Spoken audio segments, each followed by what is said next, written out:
Hadirin disilakan duduk kembali.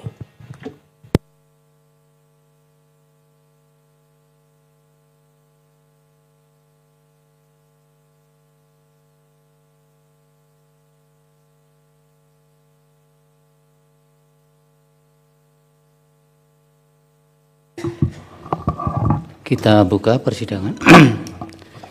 Persidangan dengan agenda pengucapan putusan untuk PHPU Gubernur, Bupati, dan Wali Kota tahun 2024 dibuka dan persidangan dinyatakan terbuka untuk umum. Selamat siang, Assalamualaikum warahmatullahi wabarakatuh. Salam sejahtera untuk kita sekalian. Agenda persidangan pada sore atau mungkin juga sampai malam hari ini adalah agendanya adalah tunggal, adalah pengucapan putusan baik berkaitan dengan perselisihan hasil pemilihan umum Gubernur, Bupati, dan Wali Kota. Oleh karena itu dalam sesi pengucapan putusan ini sekali lagi kami ingatkan sebagaimana pada persidangan-persidangan sebelumnya ketika agendanya pengucapan putusan. Yang pertama, Mahkamah Konstitusi kami dari Majelis Hakim tidak lagi memeriksa kehadiran Bapak Ibu sekalian, baik pemohon, termohon, pihak terkait dan Bawaslu. Karena dari laporan bagian persidangan sudah melaporkan kehadiran Bapak-Bapak Ibu semuanya, para pihak. Kemudian yang kedua, kami dalam pengucapan putusan hanya akan mengucapkan pada bagian-bagian pokoknya saja, tidak secara lengkap atau keseluruhan, karena dengan pertimbangan waktu dan lebih pada konteksnya supaya Bapak Ibu juga lebih mudah memahami apa esensi putusan yang diucapkan itu. Dan di samping itu juga pertimbangan hukum selengkapnya dari masing-masing putusan sesungguhnya juga sudah siap untuk disampaikan kepada para pihak setelah persidangan nanti selesai atau selambat-lambatnya 3 hari kerja setelah putusan atau persidangan ini ditutup. Kemudian yang berikutnya yang perlu diingatkan juga kepada semua pihak, tidak boleh menyela atau mengajukan interupsi ketika para hakim menyampaikan atau mengucapkan putusan. Karena penyampaian pengucapan putusan pada hakikatnya adalah forum di mana para hakim menyampaikan pendapat, pikiran-pikirannya, termasuk pernyataan-pernyataannya. Sehingga tidak elok dan tidak etis kalau ada yang menyela dan menginterupsi. Karena para pihak sesungguhnya sudah diberi kesempatan yang cukup pada persidangan-persidangan sebelumnya. Meskipun sistem peradilannya adalah hukum acaranya cepat, speedy trial, tapi kepentingan-kepentingan para pihak sudah diberi kesempatan pada persidangan sebelumnya. Kemudian yang terakhir, sebelum diucapkan putusan-putusan ini, siapapun tidak boleh mengganggu persidangan dengan menggunakan fasilitas alat komunikasi, sehingga nanti terkesan tidak menjaga ketertiban persidangan. Oleh karena itu nanti petugas kami jika mengetahui ada yang melanggar akan mempersilakan untuk keluar dari ruangan ini. Termasuk jika ada yang melanggar apa yang kami jelaskan pada beberapa hal sebelumnya. Baik, terima kasih sebelumnya. BUP 23 Romawi tahun 2025. Demi keadilan berdasarkan ketuhanan Yang Maha Esa, Mahkamah Konstitusi Republik Indonesia yang mengadili perkara konstitusi pada tingkat pertama dan terakhir menjatuhkan putusan dalam perkara perselisihan hasil pemilihan umum Bupati dan Wakil Bupati Belu tahun 2024 yang diajukan oleh Dr. Taulin Agustinus SPD dan Julianus Taibere. Pasangan calon nomor urut 2 memberi kuasa kepada Bernard Sakarias Anin. Selanjutnya disebut sebagai pemohon terhadap 1. Komisi Pemilihan Umum Kabupaten Belu memberi kuasa kepada Thomas Mauritius Jawa. Selanjutnya disebut sebagai termohon 2. Willy Produs Lai dan Vicente Hornay Gonçalves. Pasangan calon nomor urut 1 memberi kuasa kepada M. Maulana Bungaran SH, MH dan kawan-kawan. Selanjutnya disebut sebagai pihak terkait membaca permohonan pemohon dan seterusnya, duduk perkara dan seterusnya dianggap telah diucapkan. Pertimbangan hukum, kewenangan mahkamah, dalam eksepsi mahkamah berwenang untuk mengadili permohonan aku.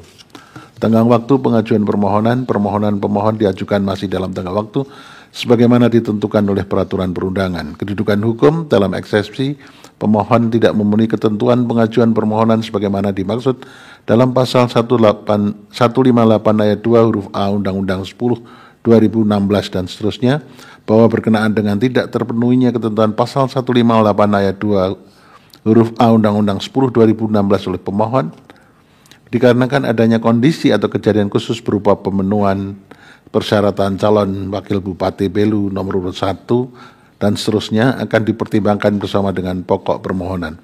Selanjutnya mahkamah akan mempertimbangkan pokok permohonan. Dalam eksepsi, berkenaan dengan eksepsi pemohon kabur dan seterusnya adalah tidak beralasan menurut hukum. Selanjutnya mahkamah akan mempertimbangkan pokok permohonan pemohon. Dalam pokok permohonan, menimbang bahwa pemohon mendalilkan dan seterusnya, calon wakil Bupati Kabupaten Belu nomor urut 1 atas nama Vicente Hornay Gonçalves tidak memenuhi persyaratan administrasi sebagai calon wakil Bupati Belu tahun 2024 sebagaimana ditentukan dalam pasal 7 ayat 2 huruf G Undang-Undang 10/2016. Hal ini dikarenakan Vicente Hornay Gonçalves merupakan mantan narapidana berdasarkan putusan Pengadilan Negeri Atambua nomor 186 dan seterusnya bertanggal 17 Januari tahun 2004, dan yang bersangkutan tidak menyampaikan secara jujur jati dirinya pernah melakukan tindak pidana dengan ancaman pidana 7 tahun karena kejahatan seksual terhadap anak dan seterusnya dianggap telah diucapkan. Bahwa terhadap dalil pemohon tersebut, pemohon dan pihak terkait serta Bawaslu Kabupaten Belu memberikan jawaban dan keterangan dan seterusnya dianggap telah diucapkan. Bahwa berkaitan dengan dalil pemohon tersebut, mahkamah perlu menegaskan kembali putusan Mahkamah Konstitusi nomor 56 dan seterusnya tahun 2019 yang diucapkan dalam sidang pleno terbuka untuk umum pada tanggal 11 Desember tahun 2019. Dalam putusan aku, mahkamah telah memaknai ketentuan pasal 7 ayat 2 huruf G Undang-Undang 10/2016 sebagaimana termaktub dalam amar putusan angka 2 sebagai berikut dianggap telah diucapkan. Mahkamah telah secara jelas mengkonstruksikan syarat bagi calon kepala daerah yang merupakan mantan terpidana untuk dapat mendaftarkan diri sebagai calon kepala daerah atau wakil kepala daerah, di mana mahkamah berpendapat bahwa tafsir mahkamah atas ketentuan pasal 7 ayat 2 huruf G tersebut harus dibaca dalam kesatuan atau satu tarikan nafas antara pasal 7 ayat 2 huruf G angka 1, angka 2, angka 3 sebagaimana termuat dalam amar putusan Mahkamah Konstitusi nomor 56 tahun 2019 dimaksud. Sebab pembacaan secara terpisah akan menimbulkan distorsi makna dan menghilangkan esensi makna secara keseluruhan terhadap norma yang terkandung dalam rumusan ayat tersebut, serta tujuan yang mendasarinya. Ketentuan tersebut telah secara jelas membedakan konstruksi ancaman pemidanaan antara tindak pidana yang diancam dengan pidana penjara 5 tahun atau lebih sehingga dikenai syarat jeda 5 tahun bagi mantan terpidana yang telah menjalaninya dan ingin berkontestasi sebagai peserta pemilu dengan tindak pidana yang ancaman pidananya 5 tahun atau di bawah 5 tahun. Yang perlu mahkamah tegaskan tidak termasuk dalam cakupan yang dikenai syarat jeda 5 tahun bagi mantan terpidana yang menjalaninya. Dua jenis ancaman pidana dimaksud memiliki garis demarkasi yang jelas terpisah dan tidak berarsiran satu sama lain, sehingga haruslah dibedakan antara ancaman pidana 5 tahun atau lebih dengan ancaman pidana maksimal 5 tahun. Bahwa dengan mencermati pemaknaan putusan Mahkamah Konstitusi nomor 56 tahun 2019 dihubungkan dengan ketentuan pasal 332 ayat 1 huruf A KUHP yang merupakan tindak pidana yang diancam dengan pidana penjara 7 tahun serta fakta hukum bahwa Vicente Hornay Gonçalves merupakan mantan terpidana yang dijatuhi pidana selama 11 bulan sebagaimana termaktub dalam putusan Pengadilan Negeri Atambua nomor 186 dan seterusnya.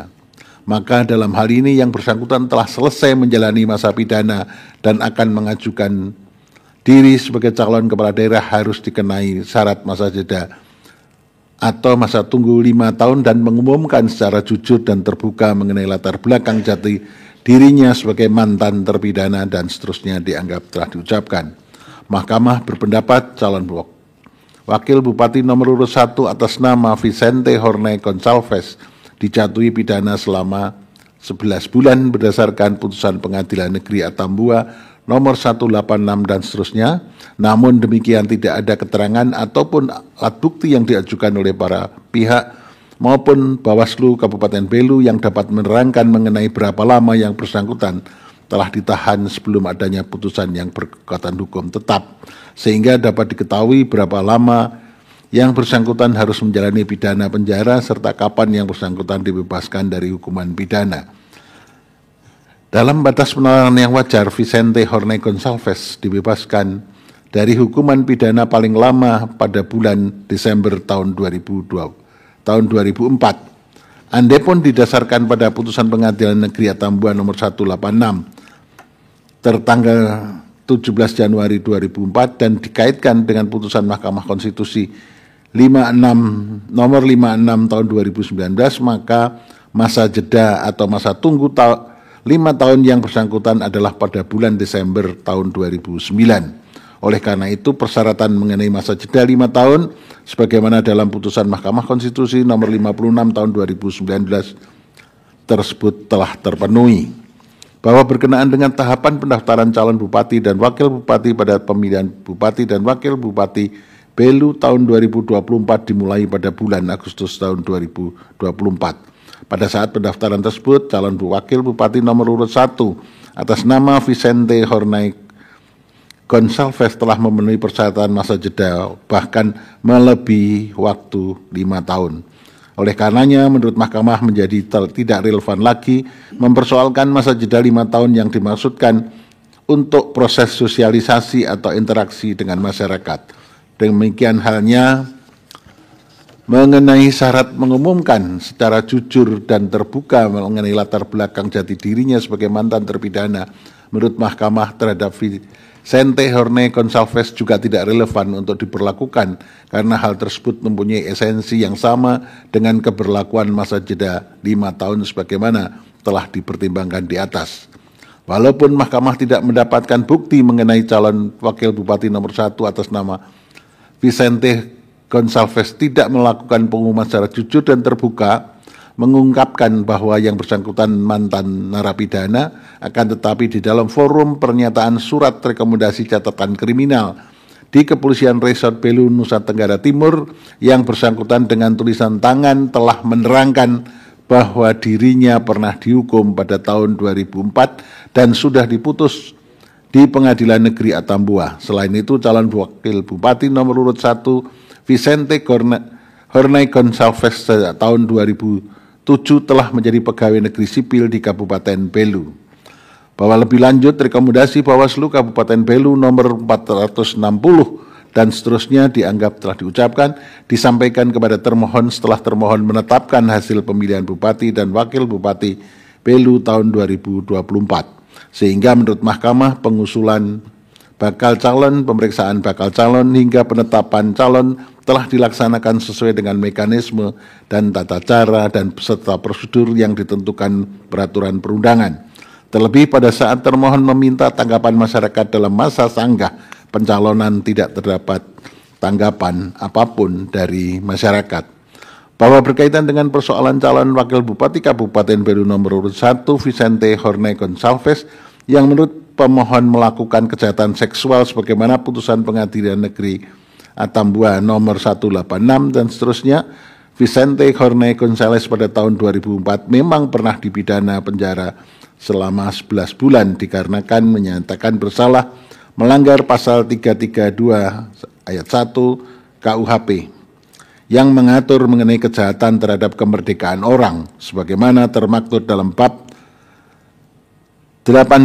Sementara itu, ketentuan yang mengatur mengenai kejahatan seksual terdapat dalam bab yang berbeda, yaitu bab 14 tentang kejahatan terhadap kesusilaan. Oleh karena itu, tidak relevan untuk dipertimbangkan lebih lanjut. Terlebih, calon wakil bupati Kabupaten Belu nomor urut 1 Vicente Horney Gonçalves telah ternyata memenuhi persyaratan pencalonan. Dengan demikian dalil pemohon aku adalah tidak beralasan menurut hukum. Menimbang bahwa dengan tidak dapat dibuktikannya dalil pokok permohonan pemohon, maka terhadap pemberlakuan pasal 158 ayat 2 huruf A Undang-Undang 10 2016 tidak beralasan untuk disimpangi dan seterusnya dianggap telah diucapkan. Menimbang bahwa berdasarkan seluruh uraian pertimbangan hukum tersebut di atas, permohonan pemohon tidak memenuhi ketentuan pasal 158 huruf ayat 2 huruf A Undang-Undang 10 2016 berkenaan dengan kedudukan hukum. Andapun ketentuan tersebut disimpangi, quod non telah ternyata dalil-dalil pokok permohonan pemohon adalah tidak beralasan berhukum. 3.14, 3.15 dianggap telah diucapkan. Konklusi berdasarkan penilaian atas fakta dan hukum sebagaimana diuraikan di atas, Mahkamah berkesimpulan dianggap telah diucapkan. Berdasarkan Undang-Undang Dasar Negara Republik Indonesia tahun 1945 dan seterusnya dianggap telah diucapkan. Amar putusan mengadili dalam eksepsi 1, mengabulkan eksepsi termohon dan eksepsi pihak terkait berkenaan dengan kedudukan hukum pemohon. 2, menolak eksepsi termohon dan eksepsi pihak terkait untuk selain dan selebihnya. Dalam pokok permohonan menyatakan permohonan pemohon tidak dapat diterima. Demikian diputus dalam rapat pemusatan hakim oleh 9 hakim konstitusi, yaitu nama-nama hakim konstitusi dianggap diucapkan pada hari Rabu tanggal 19 bulan Februari tahun 2025 yang diucapkan dalam sidang plenum Mahkamah Konstitusi terbuka untuk umum pada hari Senin tanggal 24 bulan Februari tahun 2025 selesai diucapkan pukul 20.34 waktu Indonesia Barat oleh 9 hakim konstitusi di atas dengan dibantu oleh Supriyanto sebagai panitera pengganti dan dihadiri oleh para pihak.